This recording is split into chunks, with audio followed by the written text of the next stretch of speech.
again for another edition. Here are the highlights before we get into it, what you're going to be looking at. So I'm gonna do first the Supergirl review, because those who have seen it, I went on a special nerd night, and of course we're going to talk about Batman Nightfall. So without further ado, let's hit it.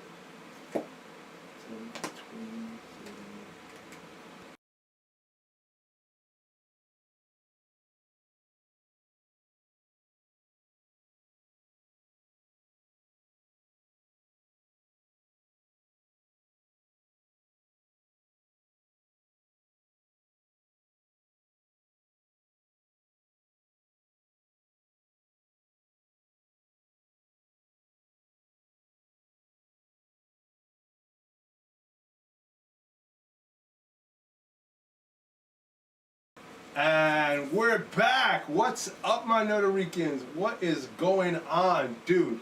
Tell me about Supergirl, because I'm hesitant. I'm very hesitant of Supergirl, only because Superman was kind of disappointing. It was good, but it was disappointing. It didn't get any better. It didn't get any better.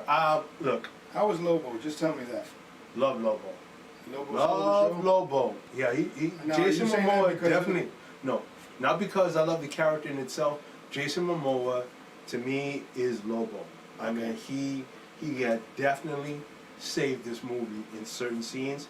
I mean, Melissa Alcott, I'm not going to say anything bad about her because, quite frankly, I've read most of the reviews, but the reviews touched on story.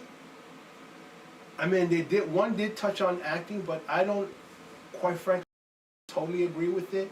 Like, for instance, one of them said that the casting was off when they casted her to be Supergirl. I don't think so. But I think she did she looked amazing as Supergirl. Well, she looked amazing, but I'm saying, like, when I saw the movie and I saw her acting and I saw her playing the part of Kara Zor-El, I'm like, okay. I mean, though, as far as story is concerned, it didn't really completely follow Woman of Tomorrow from what I've read so far. Did you feel that she was perhaps like inexperienced to play that big a role? No. Really? No, I don't think she was inexperienced. Well, that's okay.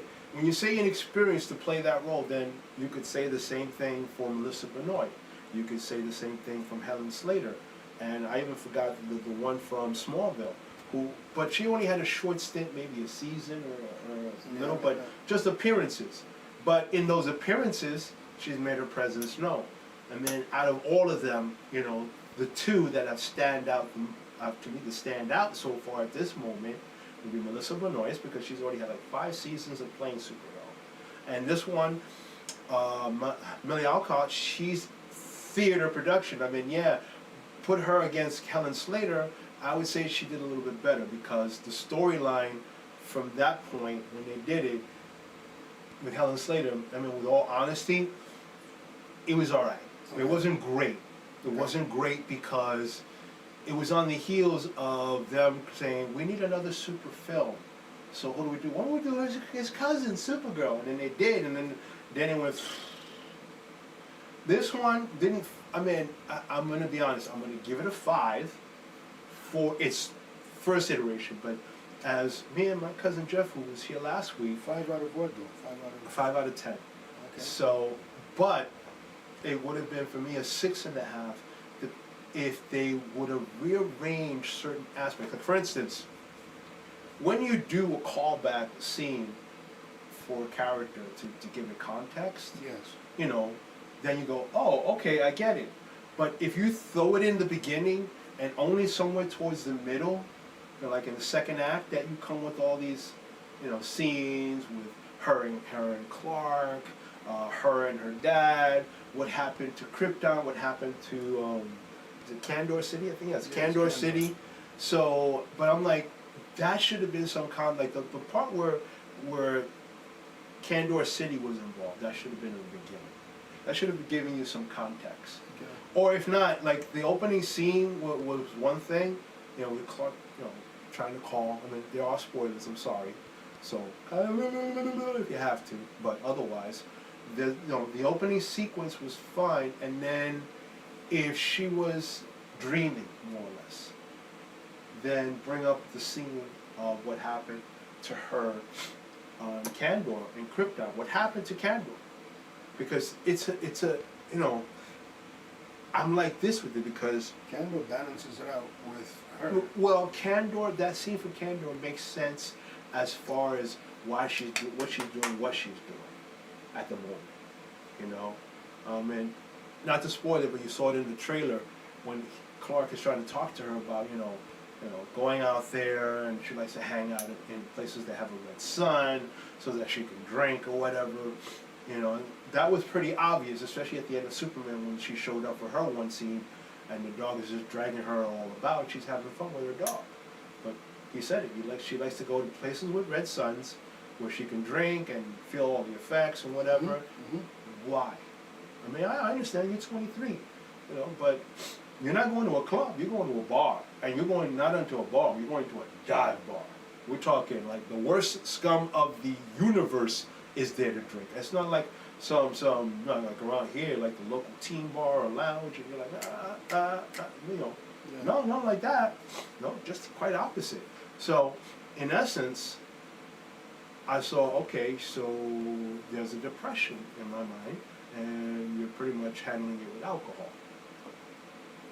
That's what I got. But then I didn't understand it towards the second act. I'm like, okay, I get it now. To me, it's like, why don't you show me that in the beginning? So that at least when it comes to her, I understand what she's doing, why she's doing it. That way, when the moment comes for her to, as we like to say, get off your ass and put the thing behind you and move forward towards your future. That's what that movie was kind of like telling the story about her. But in Supergirl, Woman of Tomorrow, it wasn't so much that. I mean, yeah, there were some scenes of it, but it wasn't completely that.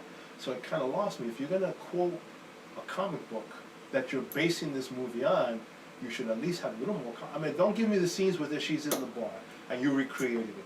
Don't say that as the context of what it is, this movie's about. No, it's about her. It's about coming to terms with something and what kind of person she wants to be. If I had to take something that made sense when it was filmed, Man of Steel.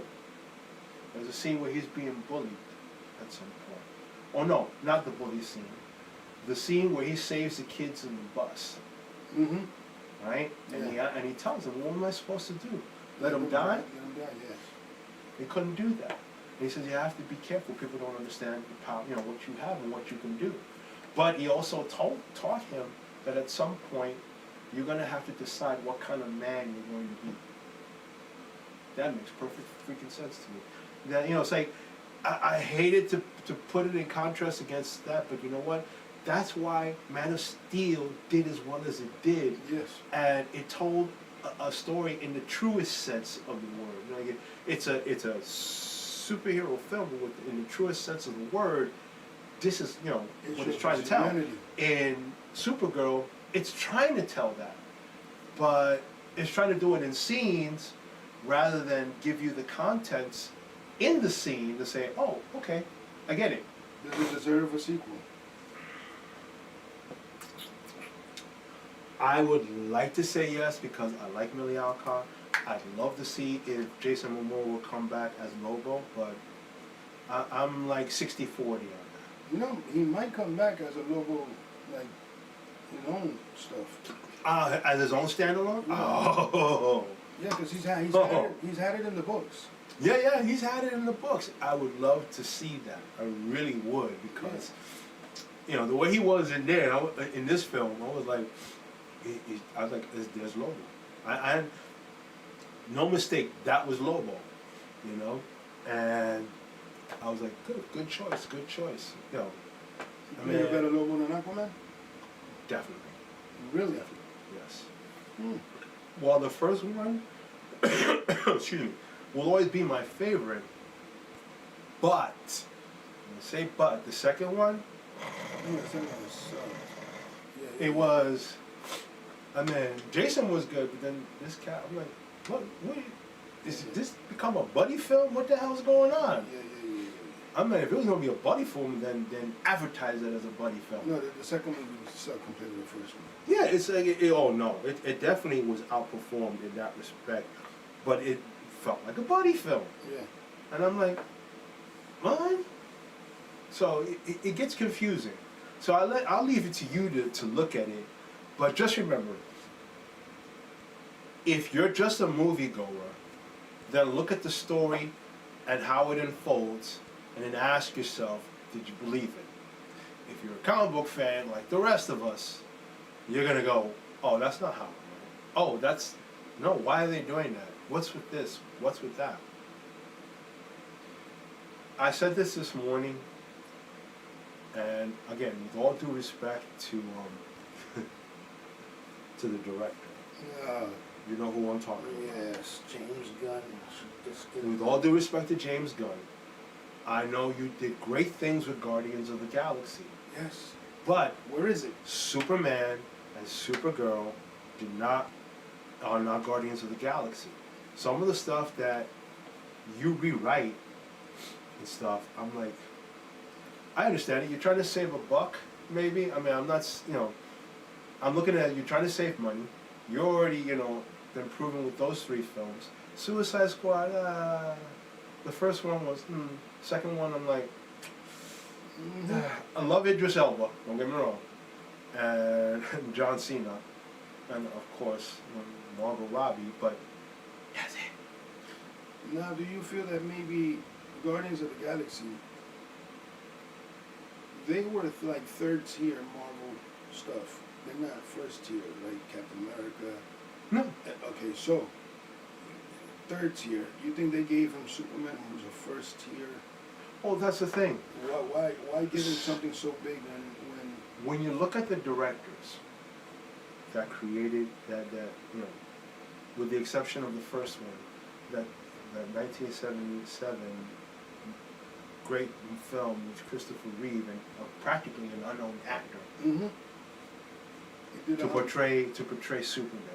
Then you go fast forward and 2, 3, 4, go on forward.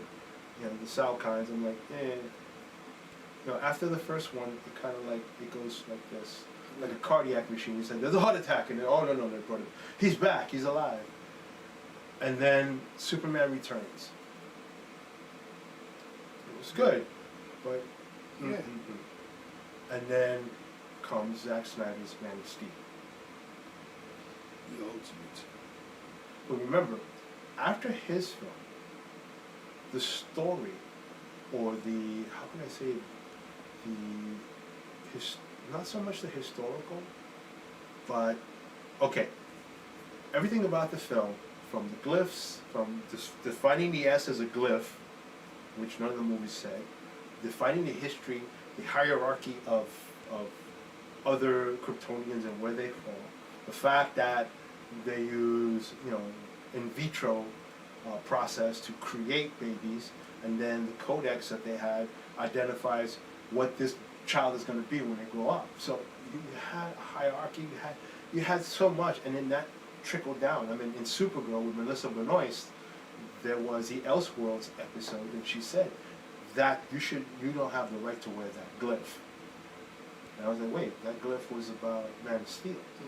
And that's probably why it sunk into my head that when James Gunn said that they were closing or ending, they wanted the CW to end Superman and Lois, which was still one of the great television shows. I'm mad it ended at a high... Well, it ended because he said, and I remember reading it, quoting that, they didn't want the audiences to get confused between the Superman on television with the Superman in film.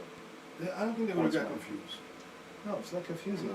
You're the creators of the multiverse, crisis on multiple Earths. So that's one Earth, that's another. They even said it in the CW. I've been seeing so many Earths and so many heroes, but there's none like your father, Superman. So, and we have him. So, and the actor played such a wonderful humble. Oh, Tyler Hoechlin? Humble. Yeah. Tyler Hoechlin, outside of his character, himself, wonderful human being. Yeah, I met him. Wonderful. I met him in person. He's an incredible human being. I met him at a Comic-Con. awesome dude, man. Yeah, he was. Can't But talk he good enough still about it. is one of the best ones. To me, second. I mean, first will always be the gold standard, which is Christopher Reeve. Mhm. I've always said it. And between the two that I find at a tie, with the second and third, it doesn't make a difference. Henry Cavill and Tyler Hoechlin, because of the fact, and Tyler Hoechlin to me would rise to the number one above them because he played hero, he played husband, and he played father. But what about Tom Welling? I think Tom Welling is good, but he did with a good job. Smallville, they were not. I mean, how did he put it in the comic books? Superman said it himself. Superman is what I can do. Clark is who I am. So that was the story of Clark. Not I mean, they showed his fantastic abilities and what he can do, but he was still the story of Clark Kent. I just loved some of the things in Smallville when he said, "I'm scared of heights." That to me was Yeah, that was the most hilarious. human thing ever. But funny for a guy Who's going to fly? Exactly. Because everybody knows who this guy is from the beginning. You know who he's going to turn out.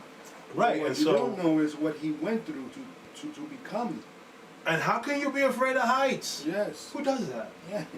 Who does that? So, I digress. So, when it comes to Supergirl, it's kind of 60-40 for me. 60 on the 40 on these are the things, as I said before, Momoa.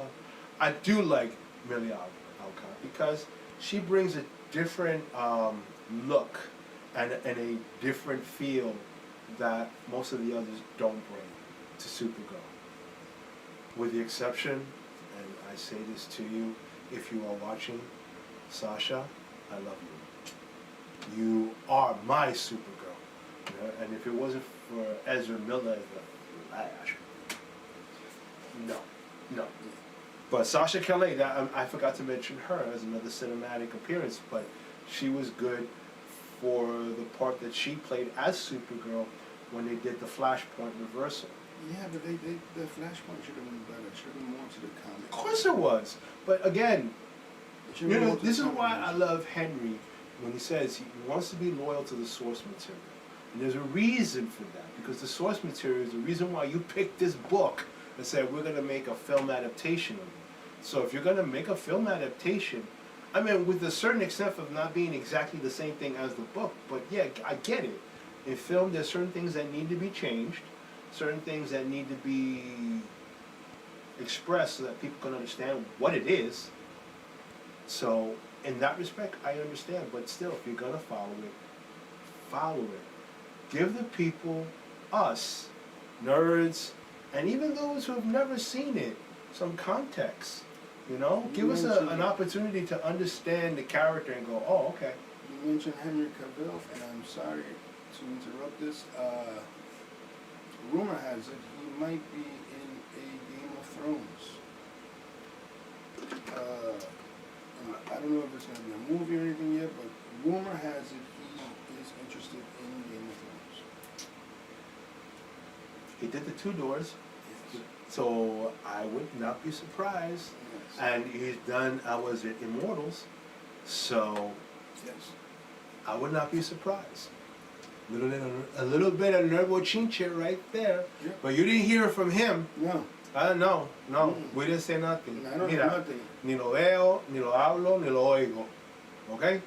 That's it. I don't know nothing. Okay, we know nothing.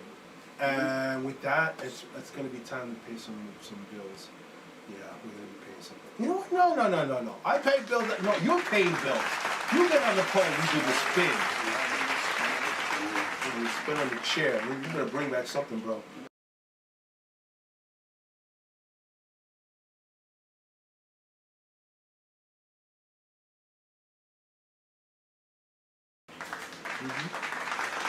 Welcome back to the Ricans. I am Louis also. I'm falling apart mode. Yes. As I'm falling apart here with all with my notes and stuff. Just got back from giving Mo a lap dance from the last commercial break. Did you enjoy it? I'm not falling apart because of that, so. I think that's what it is. He got nervous. Premature. No. Cancelled. We're about to go into another commercial break as I beat his ass before we come back. But yes, getting back to what's going on. I don't know about you, but did you check out the trailer for Batman Nightfall, the trilogy? Yes. Oh my God. Yes. It is awesome.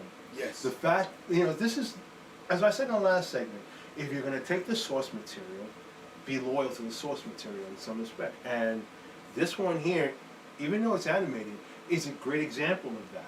Well, DC has always been great with their animated Features, yes. features.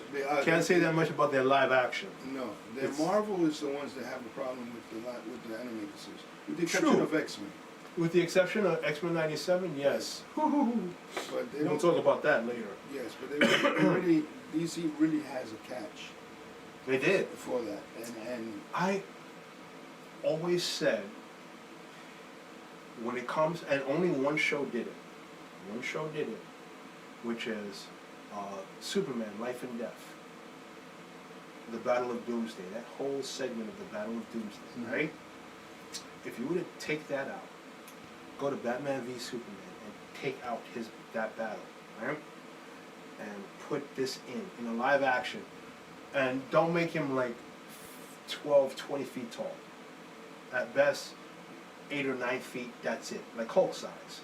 And then have that battle the way it was showing it here to the very end. well, I don't think, and we got a sidetrack now because I'm a Superman fan. In none of the incarnations of any Superman TV movie, show Regarding, regarding Doomsday, there is one. they haven't gotten it right. No, there is one that did. You talking about the Tyler? Superman and Lois. See, what was the beauty about that show was They did all right with it.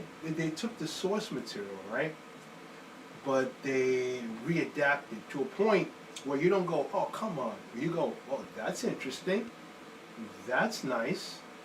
They took the Bizarro and then they turned him into Doomsday. But the whole battle between the two of them, See what I mean? outstanding. They That was had- about the best I've seen, even if it was television. You see, that's the thing. They had to take a Bizarro. In the Well, that's the uniqueness of that show.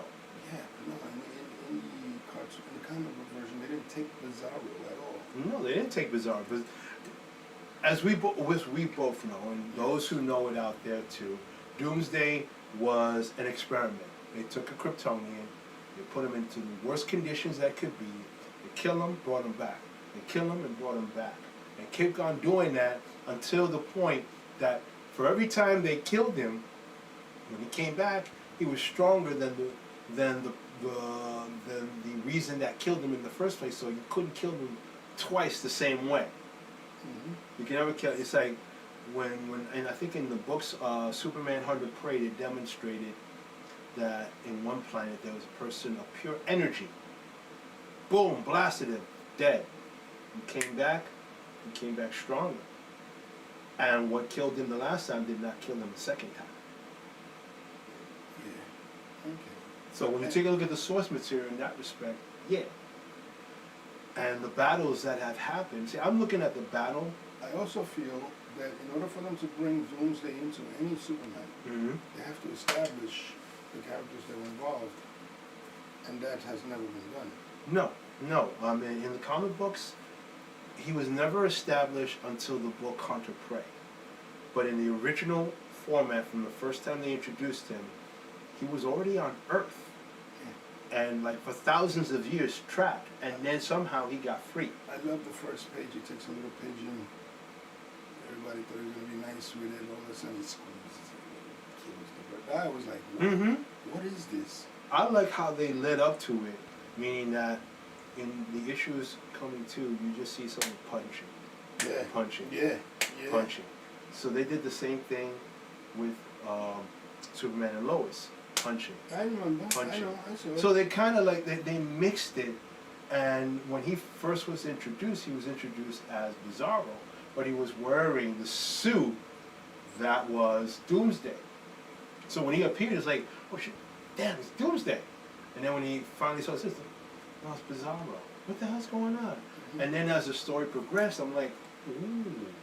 It's like I said, I'm a sucker for a good story. So when you take the source material and you don't twist it completely, but you give it a different direction, and you use a different character, and you twist it, but it's got to be a good twist. But this one was a good twist, especially on the Doomsday character, and I'm like, oh. But in the comic book, again, we didn't know until Superman Under Prey that he was actually a Kryptonian experiment, and it was done on a Kryptonian.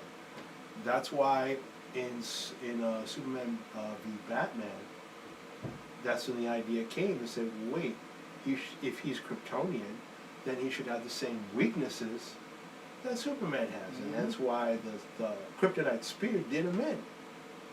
So, and I always said to myself, hey, think about it, yeah, he's Kryptonian, and so if Kryptonite affects Superman that way, what would it do to Doomsday? Exactly. You should have the same thing, but they never touched upon that. No.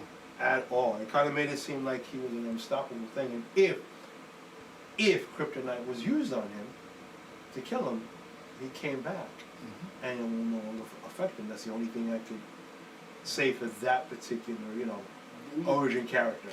They need to give us a real official death of Superman.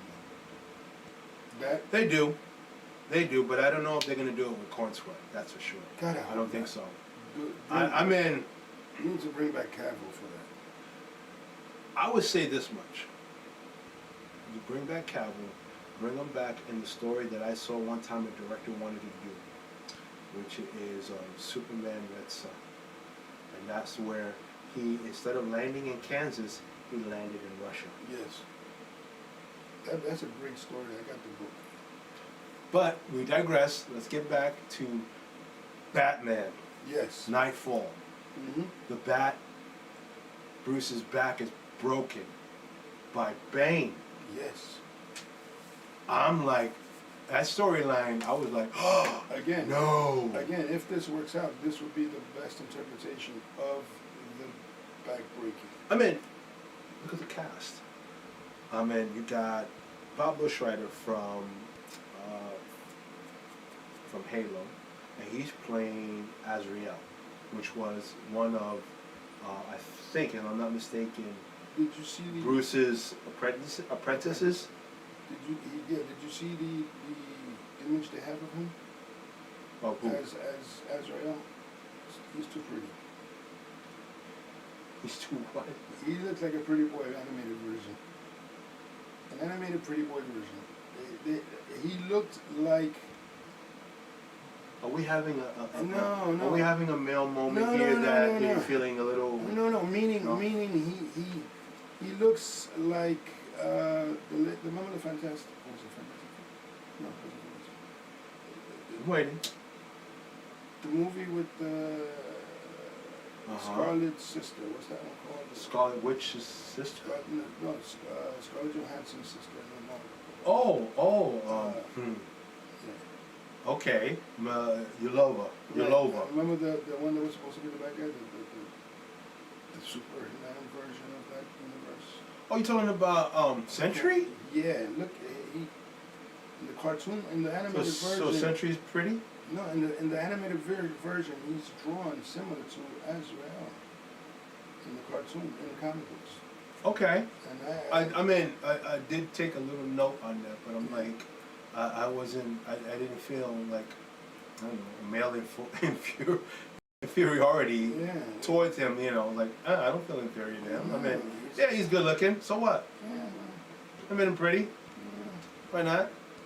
But the guy who's playing his voice, Pablo Schreiber, I mean, he's a good looking guy, but I remember him from Halo. He's from the show Halo. He's the main character from Halo? That's Master Chief. Nice. His voice is great for that. Right, and then you have David, and I hope I'm not gonna. I hope I don't use it. Postmachian. He plays the Riddler.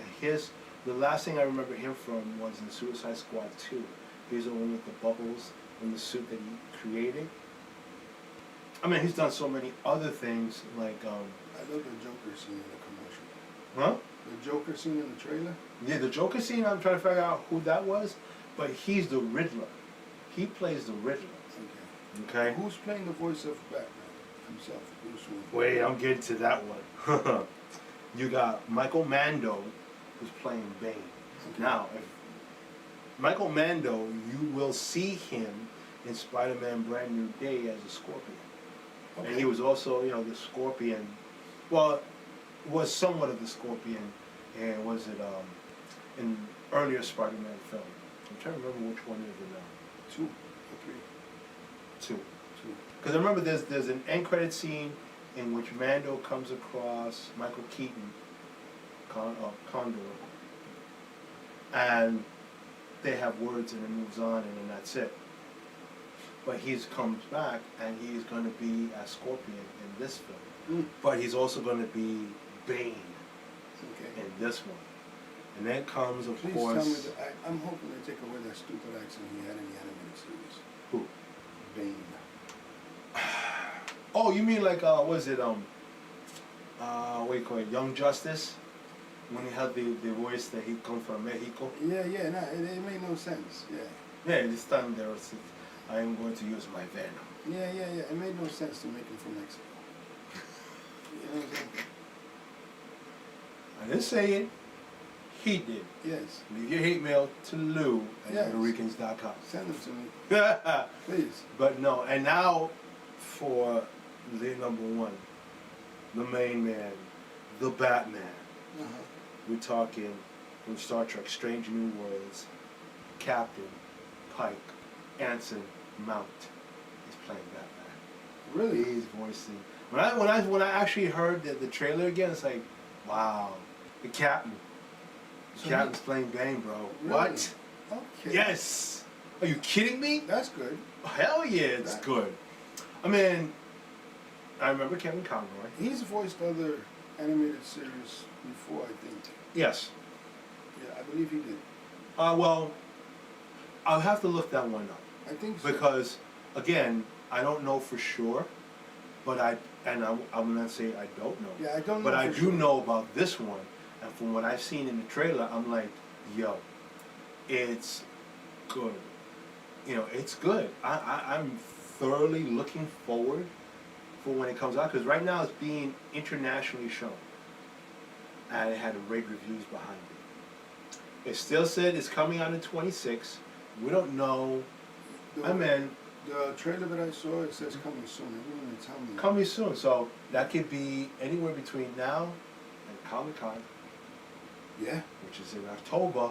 Yeah, I wouldn't. I mean, that's, you know, that's, for some of us, that's not soon. That's like, By the way, did you get your ticket? well, 4 days, bro. Me too. I was like, what? Yes.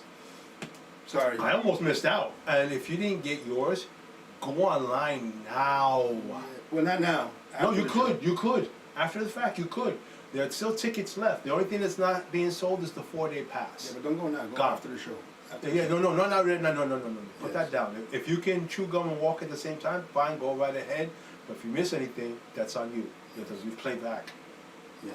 So, that being said, I'm excited. You know, this is like one of the first actual animated features, and just because of the cast alone, and because of the story involved, that, you know, because some of the others were, you know, like Batman Hush, I liked. Batman Hush was dope. Mm-hmm. I like Batman Hush. And this one, going back into time, and then there's going back further into time, there's Batman Under the Red Hood. Which I heard is getting its own series. Robin and the Hood. Robin and the Red Hood. I hope, I pray to the gods up there that they call upon Jensen Ackles, yes, the Jensen Ackles who did the first film, but also, you know, I mean, seeing him as Soldier Boy, I'm like, but remembering him when they did the 2 films too, of him as Jason Todd, right? Jason Todd, Mm-hmm. who definitely, under the hands of the Joker, And that's because him and Batman and Ra's al Ghul were at war with each other. So, of course, he made the mistake of bringing in the Joker, to do things. So you don't bring in a maniac for that sort of thing. But I think the Lazarus Pit kind of definitely loosened the screw. But I would love to see if it's him again continuing. And please correct me if I'm wrong. Mm-hmm. I believe this is the first Azrael animated that we've seen cartoon-wise. Oh Yeah. This one it is a first, and I'm excited because, again, you're telling this story about how the Batman book is back. Yes. And then you're bringing in, and then you show the character who comes to take over. And when we started, we saw over several books the progression of someone who was training to be a hero, but then became the villain. And only because he was breaking the rules that Batman set as far as kill, or just the level of violence that he was bringing against, Gotham's underworld. I'm like 50-50 on this. I'm like, yeah, he deserves it. And then sometimes like, whoa, that's a way too much. And then to find Bruce, and then Bruce, having to come out of his situation and say, I'm going out, I got to go in and I got to take care of this. Because, hey, it's my reputation on the line because the suit that he's wearing looks like Batman. So they wonder, what the hell's going on? Really, what the hell's going on? And on that note, we'll be right back after these commercials. This time Mo gets to strip.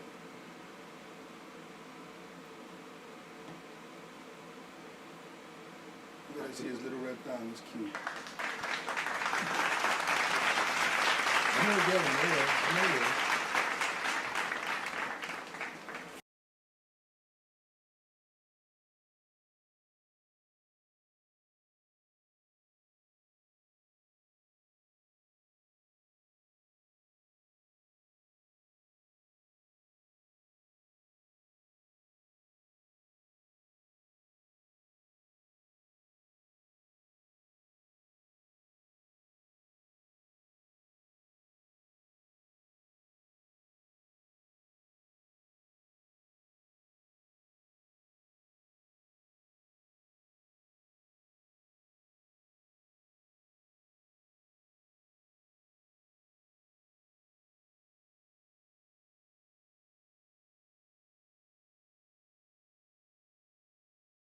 I will pinch slap you right here. I thought you had the red thumb. You pinch slap The blue ones was amazing. And the cuppage. Anyway, We're back with more Nerd Weekends. yes. And I still try to figure out my dance routines afterwards. And next in line, this is time for some Nerd Chin Chat. Look, as I mentioned before about one of the actors that's going to be on that animated feature, David I'm going to get this right. Pasmachian.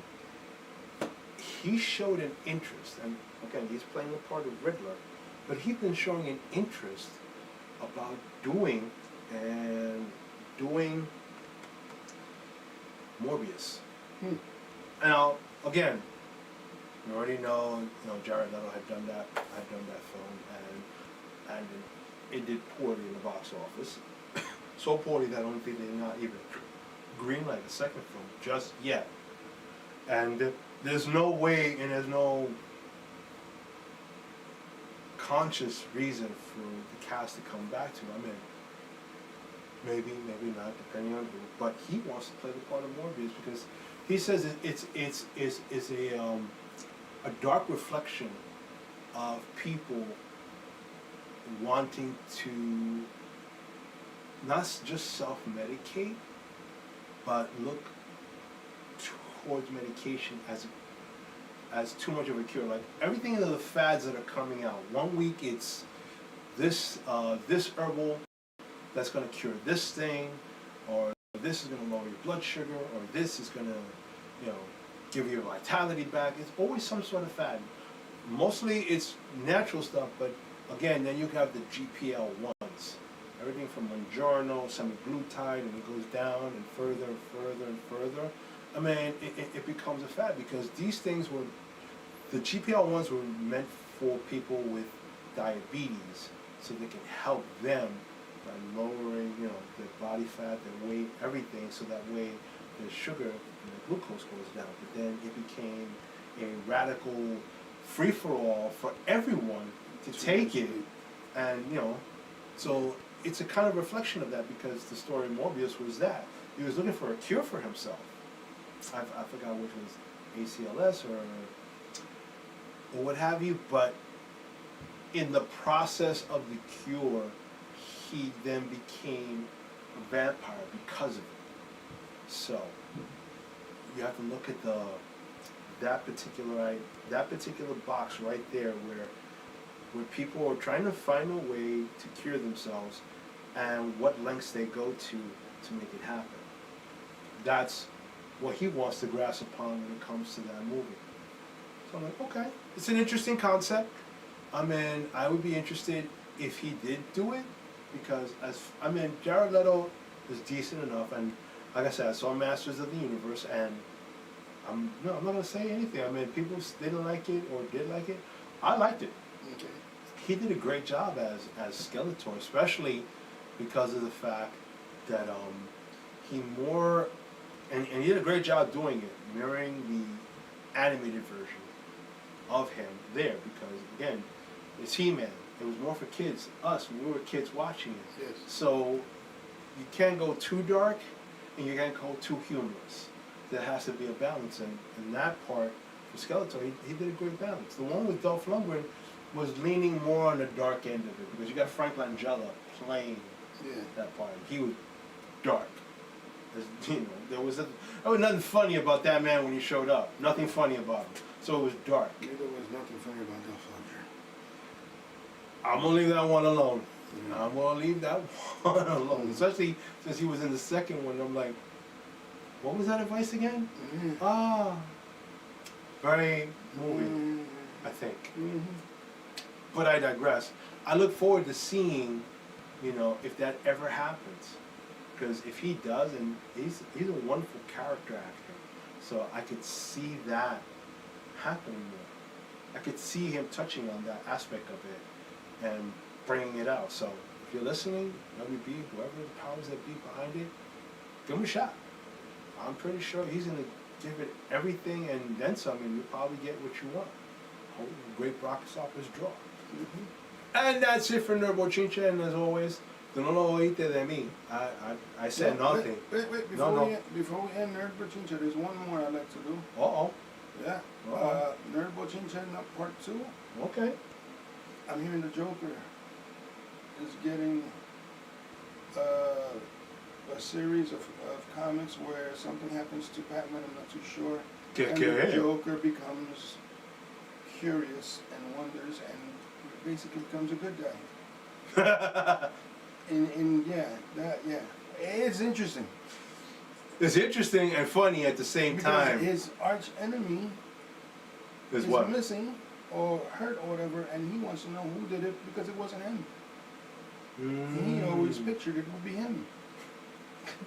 So that's going to be very, very interesting. It's part of the trilogy of books that are coming out in December from DC Comics, I believe. And Marvel is having something similar also. Either the month after, the month before is a trilogy of books also. They haven't anything yet, but yeah. That is fascinating, to say the least. Yes. Because, quite frankly, I never would have thought, again, this is the Joker we're talking about. So, almost anything is possible with that particular character. But, not so much Nerd Bochincha, because now you already had the Bochincha with the books. Just getting back onto something else. Following on that was seeing the trailer for Clayface. I don't know about Clayface. Clayface as a horror film. Yes. I could see that. And when I saw the trailer, I was like sitting there, I'm like, wow, this is kind of unique. You know what they should do for Clayface, honestly? What they should have done?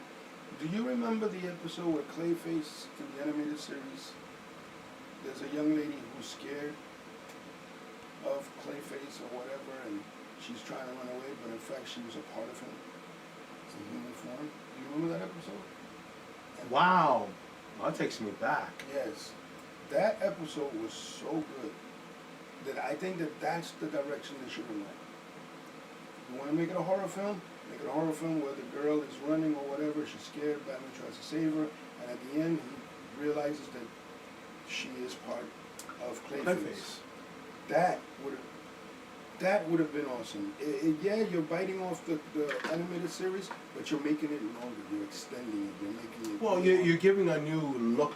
You're Yes. giving it a new look on a story, and you're giving it context, and that context makes a huge difference. Makes it entertaining. Now, when I was watching the trailer, I mean, this was like, mind you, I went to see Supergirl with my cousin on a Wednesday night, which is kind of a rare. It's like super nerd night.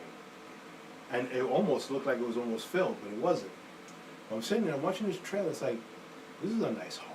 I said, it looks like it'll be a decent horror film. Because that's why I looked at it, as a horror film. Yeah, that's what they're promoting it as. And then when they said Clayface, I was like, what? I'm like, I know that they were talking about taking it to another direction, but from the trailer, Yeah. I would think out of all rogues that have been put out that were successful or failed, like I mean, you had Morbius, that didn't work out. You went from Morbius to Craven the Hunter. Craven, ha ha ha ha. To me, it's like How was that? I never seen that. I watched Craven the Hunter has great action sequences into it, but again, is he a hero or he's an anti-hero? I don't know. All I do know is that his brother, is it Mimic, does he call himself? With the blank face, and he had a total gene restructuring, and now he can change into and look like anyone. Mimic from the X-Men? No, Mimic as far as it being Craven's brother.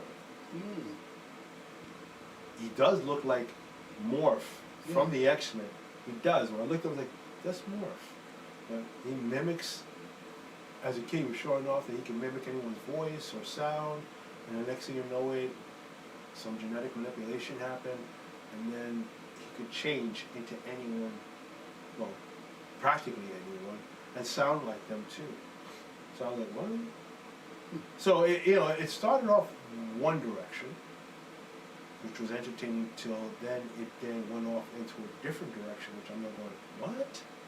Like, I love the fact that the Rhino was, as his original comic book's origin was genetically enhanced human to be, as strong as the Hulk, but using Rhino DNA.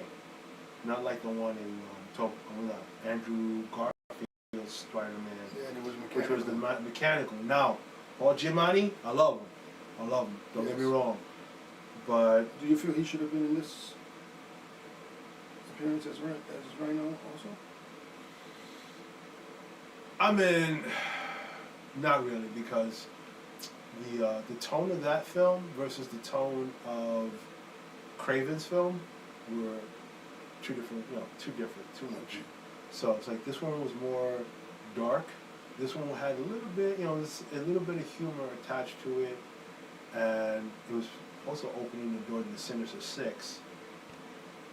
But this guy's version, and when he was doing his transformation, becoming Rhino, I was like, ooh, interesting. Finally, somebody's doing a Rhino that's, so it wasn't that bad. It wasn't that great either.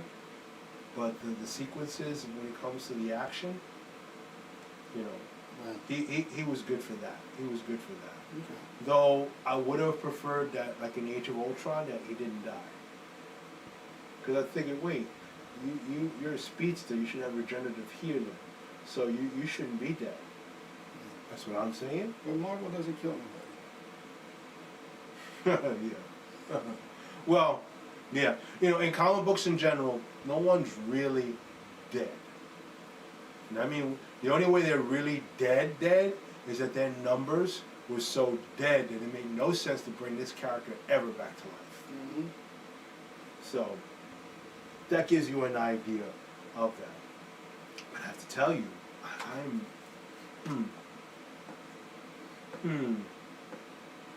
You know, it's like I'm looking forward to this. I'm really looking forward to what's coming up between animated, live action. I'm looking forward to X-Men '97. Don't even get me started on that. I saw the teaser trailer for it, Yes. and I'm like, yo, Yes.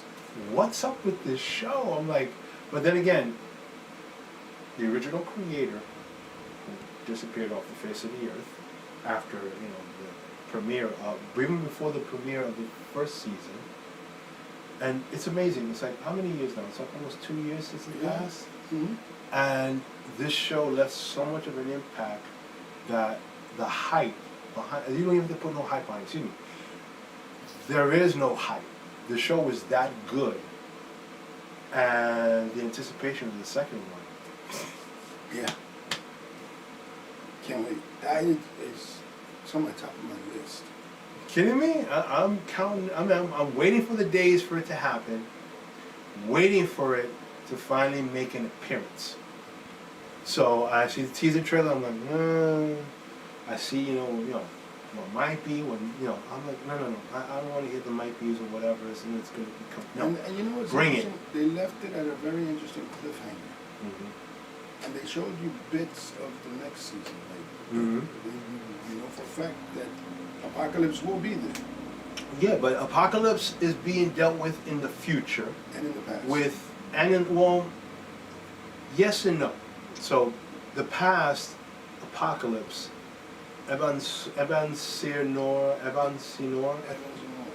So, before he became Apocalypse, before he became mad and tyrannical and he wanted just to take over altogether, and before he managed to adopt more of other mutants' abilities to be as powerful enough to do this sort of thing. No, I'm a little upset because in the animated versions and in the comic books, they always portrayed him as the first mutant.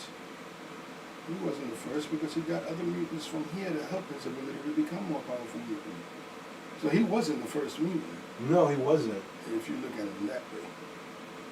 In a sense, you're right. Like, this is thousands of years ago. So Yes, they were mutants. they were like, what, 5? Right? Yeah. 5 of the abilities that he took before he went to sleep and reawoken again.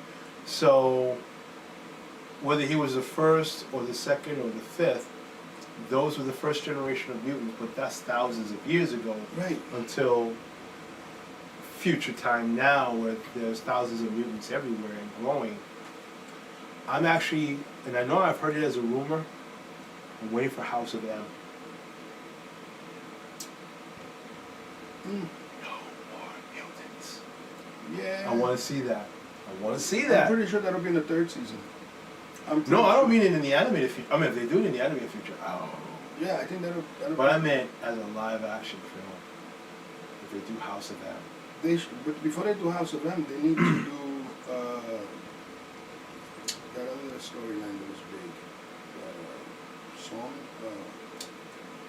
Where basically the bad guy was Professor X. Oh, you're talking about Onslaught. Yes. The Onslaught. Yes. Oh. That's what happens when you have mental crisis. Yes. You know, and in our cases, you know, the funny farm, some nice, you know, droopy pills. But in the case of Xavier, it's... Yeah, it's creating a whole new persona. Not only a whole new persona, but if I remember correctly, in the book that I first saw, the first page, the Juggernaut was terrified because he got hit, he got punched from one state into another by him. And he's terrified. Figure that out, the Juggernaut. Terrified. His half-brother, the man who possesses the gems and the oh my God, the gemstone of Sidorak.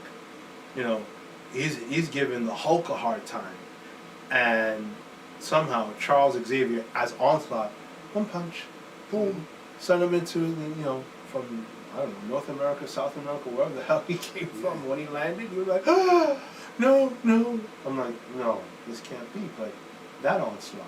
Yes. And you know who stopped him, right? You know who stopped him? And I remember reading the books. He's big and he's green. But this was Professor Hulk. And about the time that they were having their battle, X-Men and some of the Avengers against him, Banner was the only one that knew that the only way to do it is he needed to be the Savage Hulk. And he went to Jean Grey and he asked to go inside, shut me, Professor, down, and bring out Savage Hulk, the strongest one there is. And that's what happened. He was ready to, I mean, at first it would look like, oh shit, he's going to beat him down like he did Juggernaut, but he didn't. Like I said, madder Hulk get, stronger Hulk get. And that's what happened. He got madder, he got stronger, to the point where Onslaught couldn't handle him. And then he punched him so hard that, and if I'm not mistaken, created a whole new dimension out of Xavier's mind. I gotta read the last couple of issues again. That's why I was like, if they do it, they gotta include the Hulk. Yeah. You can't leave it to Colossus or anything. I think not even Colossus is on the team. So I'm a little disappointed in that. Like, you reiterate these X-Men, right? But you don't bring Colossus. He might come back. No. I'm talking about he should have been there in the beginning. Yeah. You know? Should have been there in the beginning. And like, even in the old version of X-Men 97, they only had like 2 episodes when they showed him. You know, and it was kind of goofy because every time he came about, he had the Russian music behind him. It made me laugh. And then they only showed him because Morph transformed into Colossus while he was trying to protect Magneto as well as Storm. But that's it. He should have been. Why isn't he a part of that X-Men? I mean, he was the strong guy. You know, he was the one that, in some cases, stopped the only one mutant. He was the only one that could stop this one mutant where everybody else failed. And I think that's is that Xavier's son? No, not Xavier's son. It's the father is the one who created Wolverine. Is it Henry Trask? No. Stryker. Stryker had a son. Telepathic in some ways. And then he became something more. And none of the X-Men could stop him except for one. And that's because of the metal hands, his metal body. Colossus. Yeah. And I remember the cover, it said, "And there shall be one." And he's the only one standing up with his fist held high. So, I understand why you do that. Yeah. You know? How many times that, that they've had episodes with him, and I'm like, what? And then when I see the animated series, like, where is he? Yeah. Oh, excuse me. I stand corrected. There was only one. It was a mini feature film. Oh, it was corny, but you had to love it. I remember the music. X-Men, X-Men, this is the way, this is the way. And they had to deal, they had Colossus on there. And I remember there's a scene where he's faced off against Juggernaut and they're fighting. It starts with the first episode's Welcome to the X-Men, Kitty Pryde. I took it from that book. But, that was the only one animated feature that had Colossus as part of the team. I don't know why. I think it's time also for an Invincible live action. What? Invincible. Invincible what? This cartoon series. Yeah, I know. Like the next season coming up. Yeah, I think it's time for the live action. Ooh. It'll be very gruesome. But they gotta do it exactly panel by panel, the way they've done it before. You see, here's the thing. When I listen to Conquest, I heard Jeffrey Dean Morgan. Understand? So it's kind of hard to see a different actor, whether he looks like him or not, portray it without hearing the voice of Jeffrey Dean Yeah, Morgan. he is the best. Little pigs, little pigs. Eeny, meeny, miny, mo. Crack. Oh, And you know the third season's coming around the corner. yeah. Oh, Dead City, baby. Dead City all the way. Yeah, look, we cover horror too. Mm-hmm. Well, we'll leave that on the next episode. Because there's a horror I definitely want to touch up on that it's coming out in July. But that's on the next episode. Really? Yep, I'm on the next curious. episode. I'm very curious. So, about with that, and I'm just checking here to see if, no, with that, I'm going to say adios. All right? As always, I'm your boy Mo, that. I'm Lou. and we're part of the Ricans, and we will see you on the next episode. Live long and prosper. May the force be with you. All right, that's it.